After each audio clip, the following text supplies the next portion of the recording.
Alright guys, how you doing? So, Star Citizen, finally, I'm going to be covering some of Star Citizen. Now, many of you will have been following this game very closely. More of you will have not been following it all that closely, but, you know, listening out for the odd bit of news, the odd snippet of information on it. That's pretty much what I've been doing.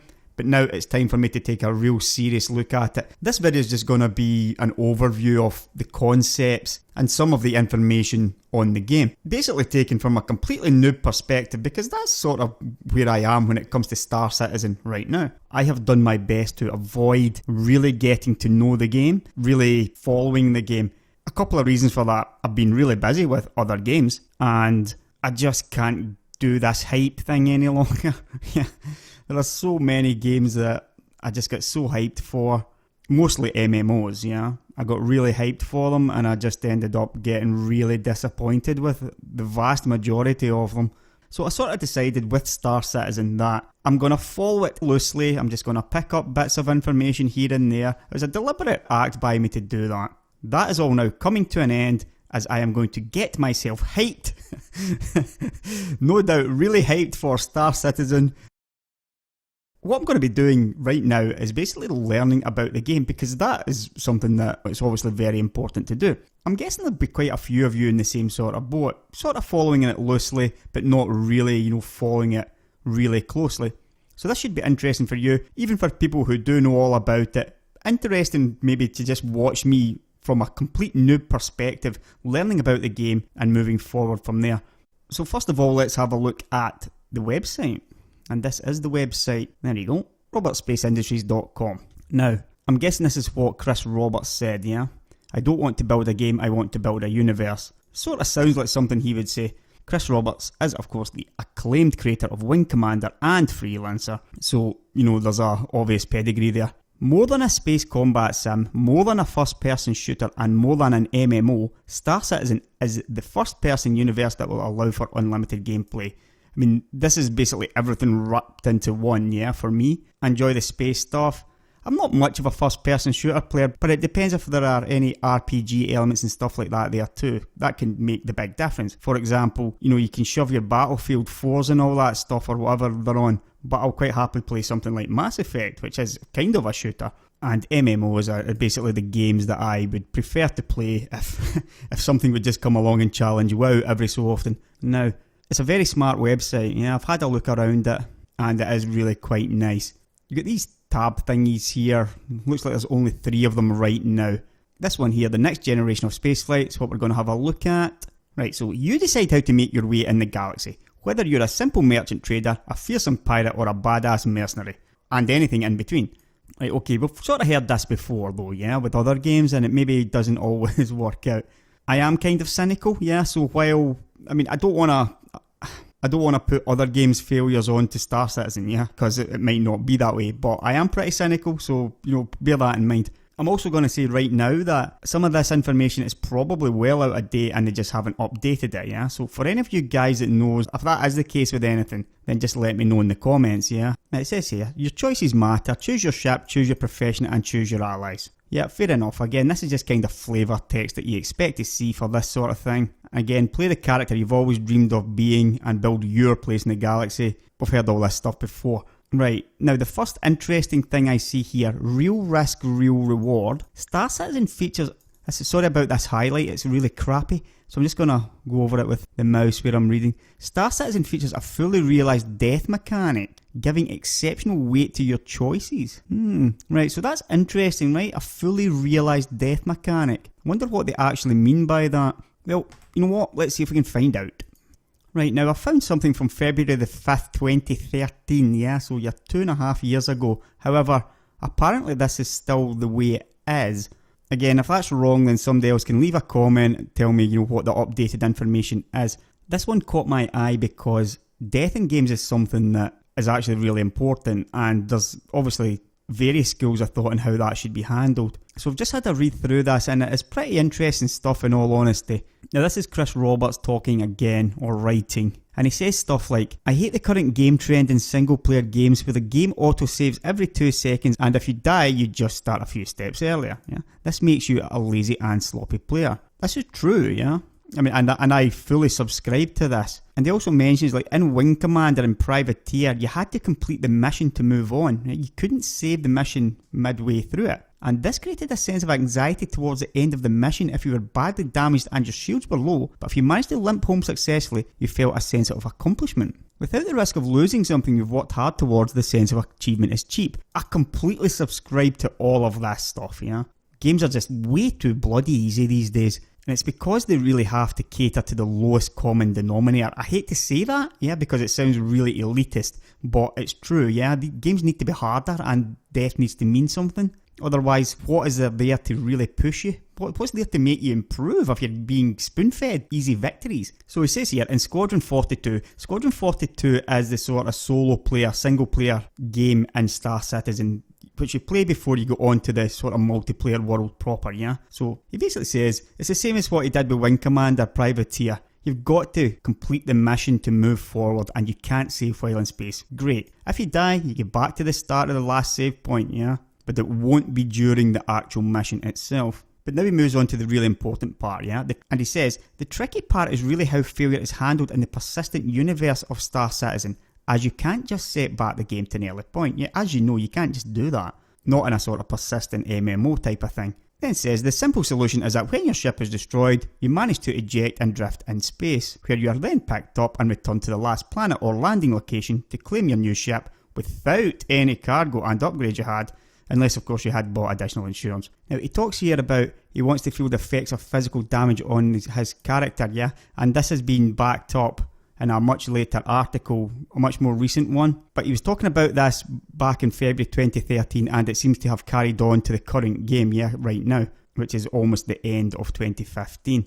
He explains how life and death of a spaceman happens though, yeah, this is just basically the part where you're in space flying your ship. Talks a little bit about how you start your character to start with. Towards the end of the character creation, you specify your beneficiary in case of death, yeah? So like a family member, son, etc. This part's quite important because this is what happens when you ultimately do die. Down about here, he finally starts really talking about it. When you venture out into space proper, you do put your character at risk, but it will be a long-term one, not an immediate one, right? So he sees each character we play having the ability to die multiple times before the character is finally put to rest, right? So it's basically thinking about it as lives in an old-school arcade game. That's the first I've heard that term in a very long time as well, yeah? How many lives have you got left? Yeah. He then says, science in the future is far more advanced than today. Medicine has the ability to bring people back from what would be considered dead in today's world, but I can buy into that no problem, yeah? So basically, if you lose a dogfight and your ship is going to blow, you have a few seconds to eject. So long as you eject safely and somebody doesn't blast you after that, you won't even have used up a life, yeah? Because you've ejected, you've got away with it without your ship, obviously. And you'll have lost your cargo and all that stuff again, unless you were insured. If you don't manage to eject in time, however, or someone blasts your ejected character, right? Now, it's important to know that this is going to carry harsh penalties in civilized space, yeah? Then your badly charred and almost dead avatar is recovered and you wake up in a medbay. So you still don't die, but you will certainly have used one of your how many lives you get, yeah? If you're killed in a boarding action and your teammates can't or don't recover you, yeah, that's going to be like another type of death. Every death creates wear and tear in your body, basically, yeah. They haven't given a set amount, but later on he does say maybe this could happen a handful of times, 6 times or so. Some deaths might use up more lives than others. Again, it's in flux, yeah. They have to balance these things before they really decide on it, because obviously, you know, death is a very important part of a game like this. So that's about you. Now, apparently the same thing's going to happen with major NPCs. Yeah, these guys are going to be unique as well. So, you know, a typical MMO raid boss gets killed. He stays dead, yeah, and the group of players or the player who kills him, they get all the glory forever, yeah. They were the ones to kill him. So that's pretty interesting as well. Right, so back to the main part of the game.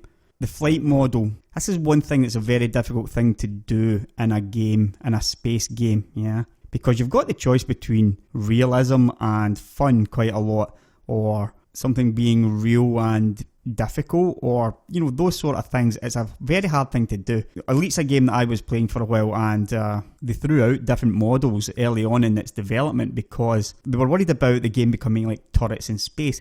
And this is what can happen with real physics games. Your ships basically turn, there's no reason why they don't reverse the same as they go forward and stuff like that. They can really turn on a sixpence, as they say, or a dime if you're American. And it can make for some maybe not spectacular gameplay, yeah? He who turns fastest wins sort of thing. I mean, it's sort of like that in Elite as well, in a lot of ways. However, they got around these issues by making it more like a classic dogfighting type of flight. That just realism out the window though, yeah, so people complained about that. So Star Citizen's going to go with the realistic model, Newtonian simulation, right? So basically speaking, yeah, you're going to be really nimble out there in space, and you're going to be able to, switch your thrusters to one side and stuff like that, and it's going to make you really manoeuvrable. So how did they balance something like that? It's actually pretty clever the way they've done it. You've got this G-force simulation thing right down here, which means like the more you push your spacecraft, yeah, you're also pushing yourself while you're inside it. Yeah, so you can black out a lot, and you really black out and stay blacked out for a long time. So that's how they sort of balance these sort of like extreme manoeuvres that would put massive pressure onto your body. Quite an interesting way, and it'll be interesting to see how it works. Now, this one really caught my mind. I had no idea about this one whatsoever. I'd known about the real physics stuff, yeah? I didn't know about the death mechanic or anything like that, and I didn't know about this multi-crew part either. So apparently there's a larger ship for every role and a role for every player. Whether you're an aspiring pilot, gunner, engineer, medic, navigator, or any of a dozen other optional crew positions, you can join with your friends and take on the universe. So basically speaking, these bigger ships, you can play as a team on the same ship. I mean, this part isn't in the game yet, but apparently it's coming in 2015. I'm going to say that that's maybe being put back a bit. I'm not entirely sure. However, you can just imagine the scope for the gameplay in something like this, yeah? Imagine 4 or 5 of you flying in the same ship. I mean, that's got to be awesome. It's got to be, right? I don't really fall for hype an awful lot anymore, as I said. But this is something that's pretty interesting to me, I've got to say. Another part of interest in this was the way you can customise your ships as well, yeah? And I noticed down here, you can overclock your engine to run beyond specifications, yeah? So that could be pretty cool as well. You can see some nice gameplay elements there. Maybe a little bit of risk for reward. And it does also say down here, because I do like to be a lone wolf as well, yeah? In some ways I would prefer to be a lone wolf in a game like this. And it does say there will always be a place for the lone wolf in our universe. They've got to do that because the vast majority of people playing these games, MMOs, are actual lone wolf type players. Right, so that's us done with the spaceflight thing. Let's move on to a living, breathing universe. Right, so as you'd expect in a space game, you've got a bunch of systems, yeah? There's a galaxy or a universe out there. Now, apparently there's going to be 100 to start with, which seems like an awful lot because these look handcrafted, yeah? Handcrafted systems to me. If you've come from other games that's got 400 billion or however many systems, then 100 might not seem like a lot. But just the fact that, there's a big difference in the sort of level of detail in each of these. So you've got all your normal stuff, yeah? Natural effects like nebula and stuff like that, derelict warships and space stations. It's pretty cool, yeah, because when you can actually land and go onto these, it's going to create an awful lot of gameplay beyond just the space flying around in Space Sim. And this is what they talk about here.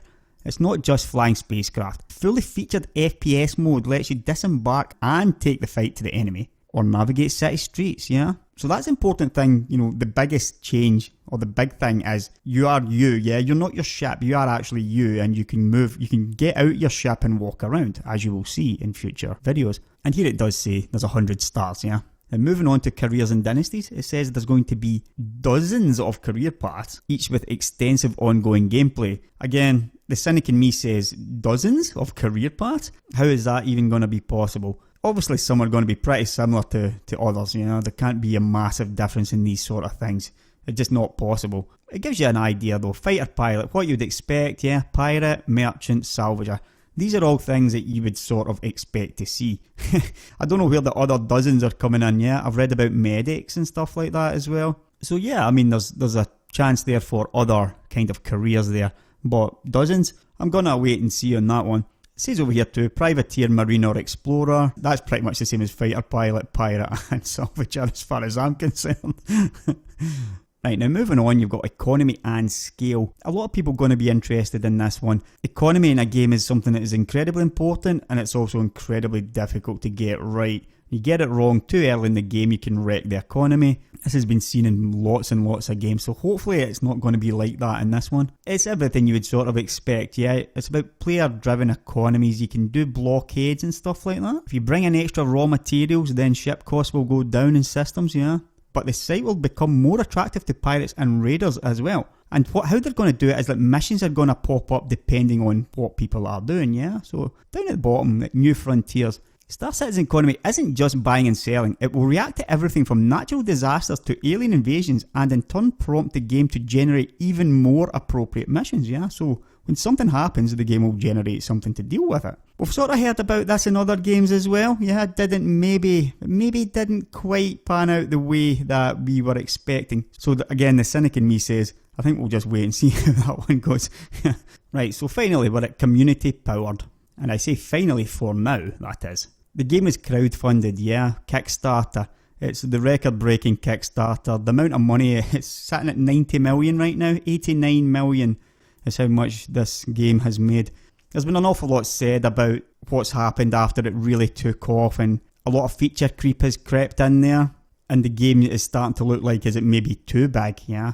But they've taken some measures, I think, to kind of put a stop to that, yeah. I mean, they're no longer making stretch goals, for example. They stopped that a while ago at 65 million, I believe. They need to maybe kick out a few less ships and maybe get on with a bit more of it. But this is why I am now looking at Star Citizen. Over the past few weeks, they've really started to release stuff. They released the social module, got a glimpse of it again. I didn't really pay a massive amount of attention to it. I'll be having a look at that soon, obviously. And they've got new tutorials and stuff like that for the arena commander and flying your ship. So again, more content is being added. I would say it's still an extremely long way away from being ready, but it's now starting to look like, you know, maybe there is actually a game there. So that's why I am now looking at this. It does say here, yeah.